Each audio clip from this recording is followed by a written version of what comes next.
여러분, 올해 1분기, 2분기가 우리 경제에서 굉장히 어려울 거라고 말씀을 드렸잖아요. 그런데 그게 점점 현실화되고 있습니다. 실제 KDI, 그러니까 국책연구기관이죠. 한국개발연구원 말입니다. 바로 여기에서 말입니다. 경제 동향에 대한 지표를 냈는데 그 내용을 보면 경기 둔화가 현실화됐다는 이야기를 직감할 수가 있습니다. 자, 여러분 이거 한번 보세요. 한국개발연구원이 1월 경제 동향에서 밝힌 내용입니다. 기본적으로 수출이 큰 폭으로 감소하면서 향후 경기가 둔화될 가능성이 높아지고 있다, 이렇게 표현을 씁니다. 이게 표현을 굉장히 약하게 썼어요.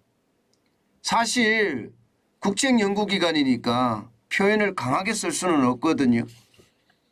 이 말을 그대로 제가 분석을 하면 뭐 간단하게 우리 경제가 내리막길에 접어들었다는 점을 확실히 했다, 저는 이렇게 생각합니다. 우리 경제가 내리막길에 접어들었다, 이거 확실히 했다는 거예요. 표현은 굉장히 순하게 순화시켜서 표현을 했지만 사실 그 속에는요 그만큼 우리 경제에 타격이 있다는 뜻이에요. 게다가 경기 둔화라는 표현을 썼다는 자체, 저는 이것을 보면서 말입니다.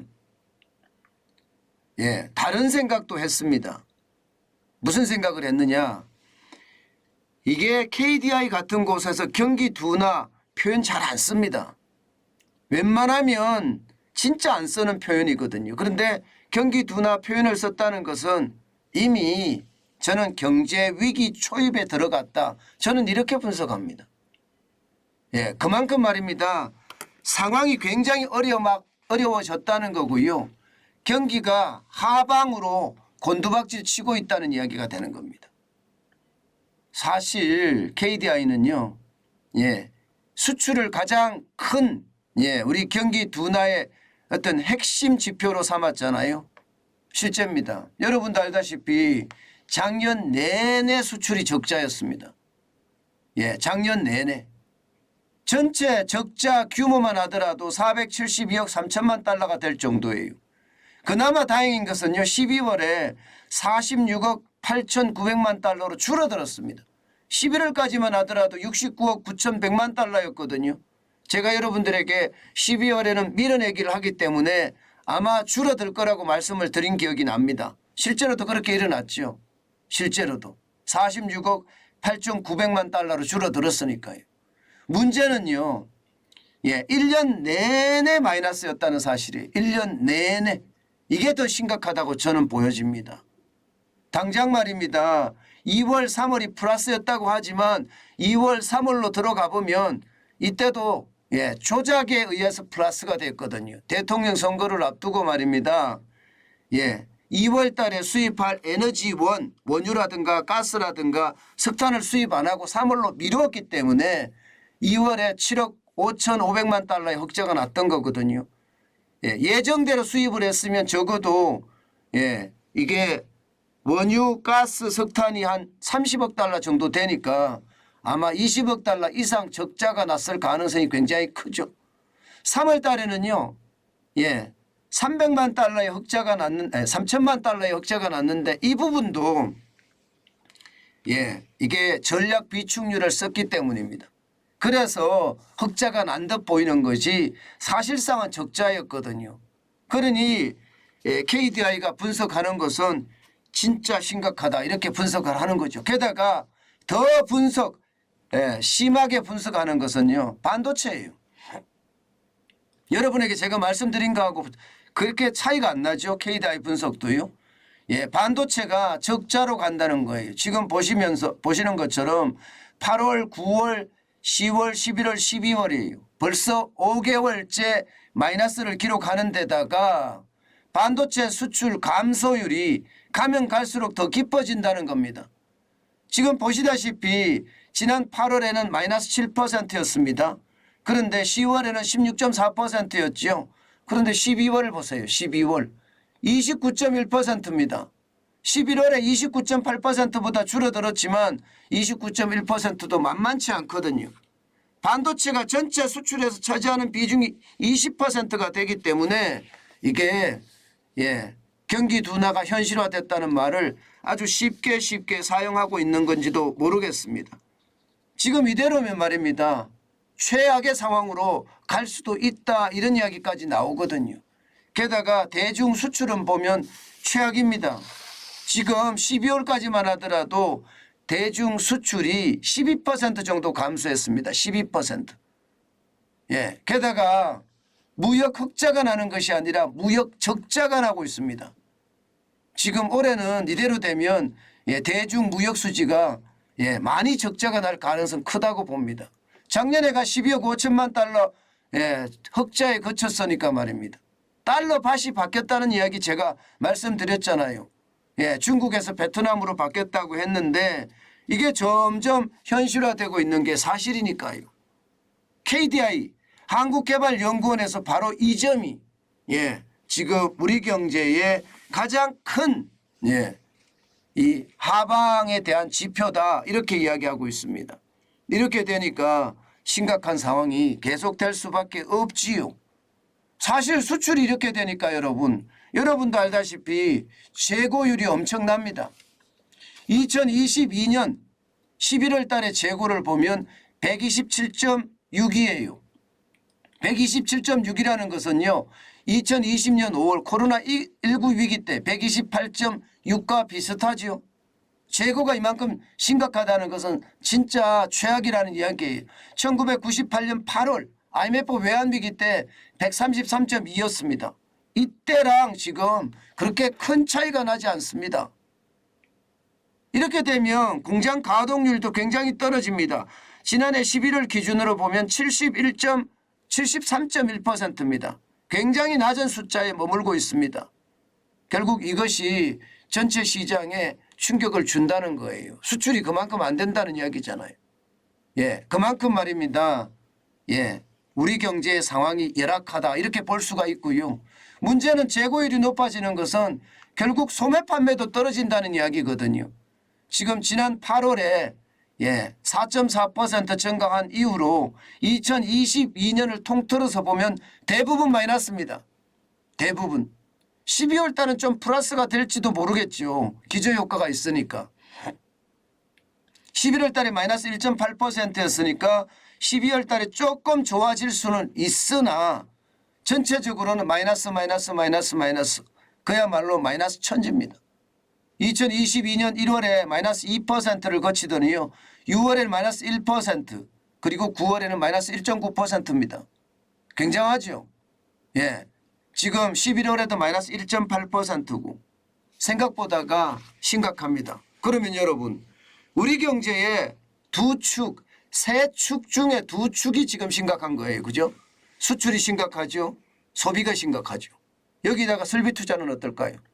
설비 투자도 만만치 않습니다.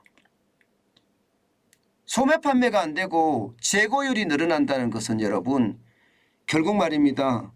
소매 판매도 나빠진다는 이야기가 되는 겁니다. 아우 죄송합니다. 그만큼 말입니다. 수출도 안 좋죠. 소비도 안 좋죠. 여기다가 투자까지 안 좋으면 말 다 했죠. 뭐. 실제 말입니다. 이렇게 나타나는 이유로는요. 지금 KDI는 경기 둔화가 현실화되는 것이 결국은 말입니다. 금리를 많이 인상했기 때문이다. 금리 쇼크에 대한 후폭풍이 굉장히 크다는 이야기예요. 뭐 실제로 말입니다. 지금 기준금리가 3.25잖아요. 올 1월에 지금 기준금리를 올리면 3.5%가 될 겁니다. 금리가 이만큼 올라가면 기준금리가 올라가면 대출금리 당연히 올라갑니다. 대출금리가 올라가면 아무래도 이자에 대한 부담이 커지죠. 이자에 대한 부담이 커지면 커질수록 소비도 줄어들 수밖에 없습니다. 이것은 우리만의 상황이 아니라 전 세계적으로 마찬가지거든요. 미국이 돈을 많이 풀었다 금리를 계속 올리잖아요. 그러니까 각국의 중앙은행들도 금리를 다 올립니다. 그러면 대출금리에 대한 부담 각국에 있는 국민들도 똑같이 느끼고 있는 거예요.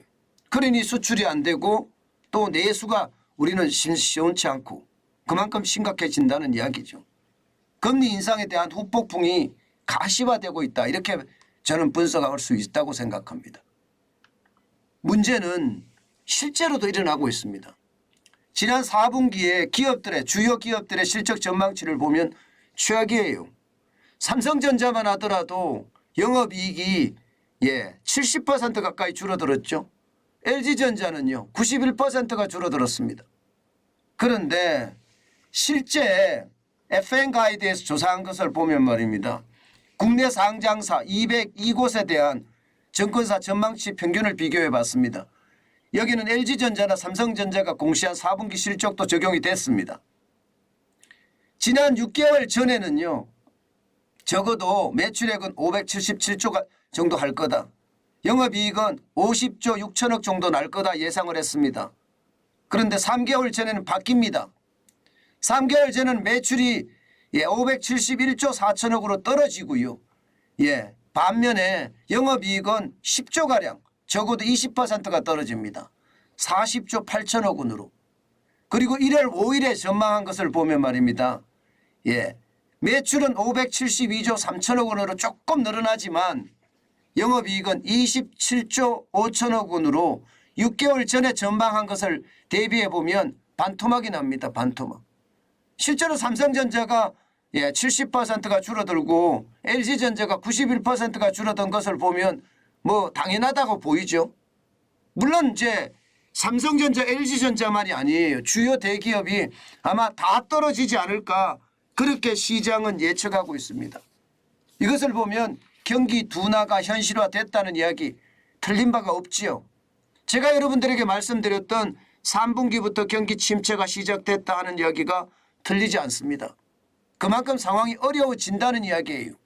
문제는 여러분 앞으로잖아요. 앞으로 심상치 않습니다. 당장 말입니다. 한국은행에서 발표하는 소비자 심리지수를 보면 12월 달에 89.9예요. 100이 기준이거든요. 100을 넘어서야지 경기가 좋아진다. 소비자들이 소비를 많이 한다. 이렇게 이야기할 수 있는데 100을 안 넘어서고 있습니다. 89.9입니다. 아직도 여전히 낮아요. 지금 6개월째 100 밑에서 계속 헤매고 있습니다. 그러면 경기가 더 나빠질 수도 있다는 이야기인가요? 11월보다 12월이 조금 소비자 심리지수가 올라갔습니다. 86.5에서 89.9로 올라갔지만 이게 앞으로 좋아진다고 이야기하기는 쉽지 않습니다. 왜냐하면 선행지수 순환 변동치를 보면 11월 달에 99로 또 떨어졌거든요. 이게 미래 경기가 나쁘다는 거거든요. 선행지수 순환 변동치는 6개월 이후나 1년 이후의 경기를 나타내주는 지표라고 이야기할 수 있는데 6개월 이후에도 지금 99니까 100 기준선에 미칩니다. 그러니까 이게 최악이라고 보고 있고요. 심지어 말입니다. 지금 10개월째 계속 100 아래에서 헤매고 있습니다. 100 아래에서. 그러니까 경기가 더 나빠진다는 이야기 충분히 가능하지요. 지금 말입니다. KDI가 이야기하는 것을 보면 경기 둔화 가능성에 대한 이야기를 했는데 이 가능성은 아니고요. 이미 경기 둔화가 작년부터 시작이 돼서 지금 바닥으로 줄줄 떨어진다. 이렇게 이야기할 수가 있는 겁니다. 그만큼 말입니다. 경기의 하방 압력은 굉장히 커졌고요. 앞으로도 더 커지지 않겠느냐 하는 게 KDI의 전망입니다. 그만큼 상황이 좋지 않습니다. 상황이 좋지 않습니다. 제가 여러분들에게 말씀드린 그대로가 점점 현실화되고 있다는 것 아마 여러분 지금 지표를 보면 아실 거예요. 그만큼 말입니다. 지금 경기 하방 압력에 대한 게 크고요. 상반기 내는 굉장히 어렵지 않겠느냐 하는 게 시장의 전망입니다. 때문에 여러분 경기가 나빠진다는 가정하에 항상 대비책 마련해야 된다는 것 여러분들도 잘 알고 계실 겁니다. 게다가 예, 현금을 쌓자는 이야기 제가 요즘은 조금 덜 하는데요. 예, 조금 덜 한다고 현금을 안 쌓자는 이야기가 아닙니다. 지금은 아직도 현금을 쌓아야 된다. 이 말씀 다시 한번 드립니다. 그만큼 상황이 나쁘다는 이야기예요. 예. 아마 윤석열 정부도 굉장히 고민을 할 겁니다. 고민을 해야 되고요. 그렇지만 당분간 하방 압력을 막을 수 있는 그런 지표는 없다 이렇게 보입니다. 그만큼 상황이 나빠져 가고 있다는 이야기입니다.